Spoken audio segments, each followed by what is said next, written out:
Welcome to Masters of Magic, and if you're watching this, chances are it's because, like us, you love magic. You might crave the excitement of an expert escape, or the skill of a perfectly executed card trick, or even the glamour of a big, flashy stage illusion. But have you ever stopped to wonder where it all came from? After all, magic had to start somewhere, right? When did people first start watching magic and illusions as a form of entertainment? And who was the first person to ever perform magic that way? Well, put on those top hats, and let us take you on a journey to discover the complex history of magic in all of its amazing forms.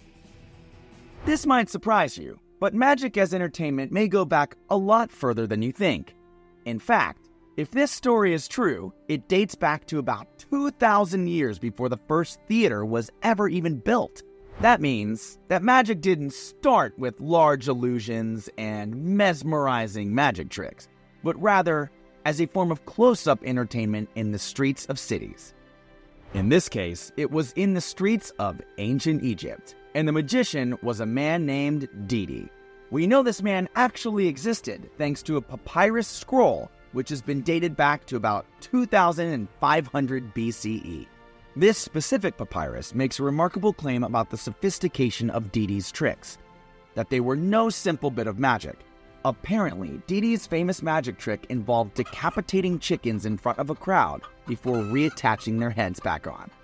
He then used the chickens to declare a few prophecies for the king in front of everybody. Some sources even suggest that Didi would use two chickens of different colors to help demonstrate that he was swapping the heads of the chickens when he reattached them. If that last part is true, that's a really smart way to prove that the magic trick is real. But what about the rest of it? Well, it depends on which expert you ask. Some Egyptologists have said that the story is purely fiction, while others say it's definitely possible. Because it's not the only story that exists about magicians as entertainers and performing magic prophecies at that time. So, who knows? But Egypt was usually ahead of the curve for everything else, so we're inclined to believe it's true.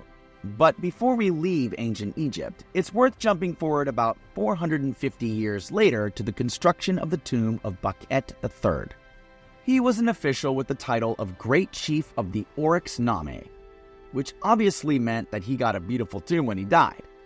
And the tomb, like all Egyptian tombs, was decorated with elaborate paintings and hieroglyphics.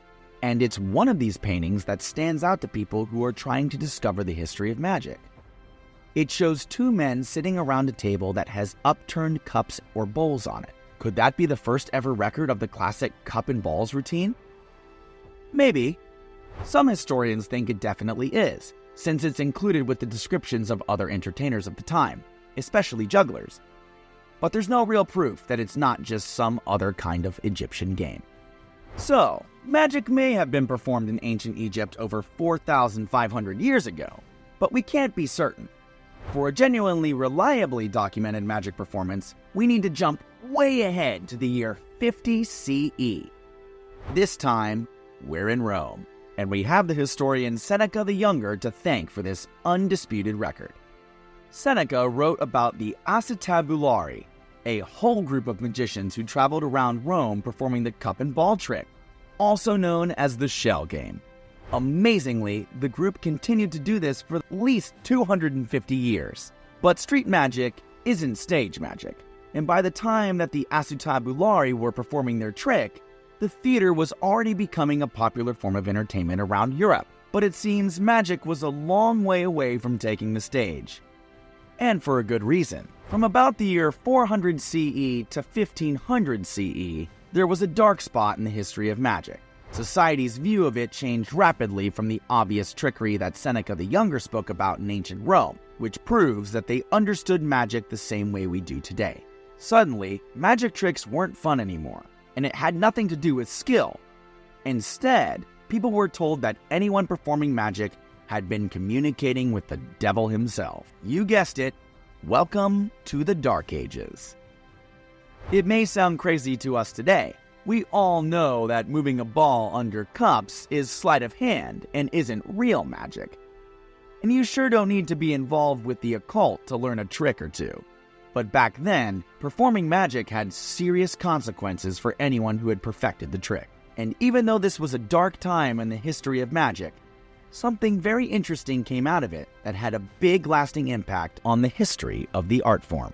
In the 1500s, a man named Reginald Scot set out to help write the name of magician. He wanted to prove that nobody should be accused of witchcraft or executed for simply learning or performing a magic trick. Reginald figured that one of the best ways to prove that nothing sinister was going on was by collecting some tricks he knew into a book, which would explain how at least some of them were done. He included detailed explanations of conjuring tricks and other illusions among his pleas for logic. This book was called The Discovery of Witchcraft, and it was published in 1584. It is now considered the first ever published material on performance magic. Copies of it still exist today, although it was almost completely wiped from history. When James I took the throne, the book was ordered to be burned. Luckily, they didn't get every copy, so we still have a record of it. But good luck getting your hands on a first edition. They're incredibly rare now. So, for a long time, magic was seen as an affront to God and consorting with the devil. So nobody was really allowed to perform magic at all, unless they wanted to risk being burned at the stake. Of course, it took a while before anyone even thought to put a magic act onto stage for all to see. After a while, though, throughout the 1600s, the witchcraft craze started dying out, and magicians could begin entertaining people again. And very quickly, magic became extremely popular. Magicians were often seen performing like buskers at village fairs, but if a magician was extra talented or popular, they would often be invited to perform at fancy dinners for, you guessed it, the super wealthy. Perhaps most famous of all was the Englishman Isaac Fox. The earliest known advertisements for his act date back to the 1720s, and he claimed to have a seriously glitzy career, even by today's standards. Fox was said to have performed for King George II. At the time of his death in 1732, he apparently had a £10,000 fortune from just performing. That's over $1 million in today's money. An impressive haul for someone who must have been incredibly talented at the time. But the world would need to wait another 100 years for the birth of magic as we know it today. The year is 1845, and we're in Paris, where the doors of the first ever purpose-built magic theater were about to open. So, who was behind this amazing innovation? The first of its kind, a theater built specifically for the performance of magic. This magician was Jean-Eugène Robert Houdin, now known as the father of modern magic. If his name sounds suspiciously similar to the famous Harry Houdini, there's a good reason for that. Harry Houdini actually chose his name as an homage to the great Robert Houdin. With the invention of this magic theater, audiences had to now pay to watch magicians perform, instead of choosing whether to be kind and throw a coin in a hat for an illusionist at the fair. And this amazing change wasn't just happening in Paris. Over the Channel in London, the great wizard of the North, John Henry Anderson, had just opened the New Strand Theater and was performing his tricks on stage to sell out audiences that gained him recognition around the world. Thanks to those two pioneering performers, magic was changing. And within the next 50 years, magic acts became an important part of the programming at theater venues around the world. It was at this time that magic really exploded. Houdini had made a name for himself, creating a whole new genre of magic that's hugely important now, escapology. Although that form of magic wasn't actually called that until after Houdini's death. Alexander Herman, better known as Herman the Great, was making a serious mark on the aesthetics of stage magic over in France. If I asked you to close your eyes and picture a caricature of a magician, and the image you come up with is a dark-haired man with a goatee wearing a top hat and a tailcoat, you've just pictured Herman the Great without even knowing it. It's pretty obvious he created a character that stood the test of time and changed this industry forever. Without these few men, you can bet magic wouldn't be the same as it is now. We definitely have them to thank for TV magicians, because if magic had never made it onto the stage, it sure wouldn't have been broadcast onto our screens. So while the history of magic is a little murky, we do know one thing. It's a good thing nobody calls magicians witches anymore.